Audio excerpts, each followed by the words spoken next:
memperingati Hari Sumpah Pemuda 28 Oktober 2024. Koordinator Pengawas Madrasah Dr. Andes A. Rahman Bitai MA menjadi pembina upacara di Mandua, Aceh Utara. Kan terkenang selama hidupku, biarpun saya pergi jauh, tidak akan hilang dari kalbu. Tanahku yang ku cintai, engkau ku hargai.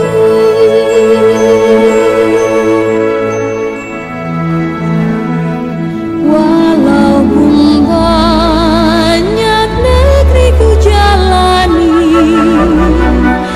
yang masyhur permai di kata orang, tetapi kampung dan rumahku,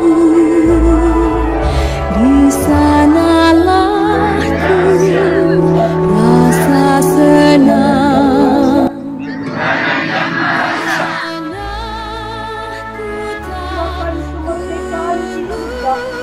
Sampailah pada saat yang berbahagia dengan selamat sentosa mengantarkan rakyat Indonesia. Berzikir, bersyukur. Inilah harapan kita. Mandua adalah man hidup yang punya pola berzikir, bersyukur. Insya Allah, mudah-mudahan kita akan capai. Dengan modal kita harus punya kuantitas dan kualitas yang bagus. Nah, sekalian,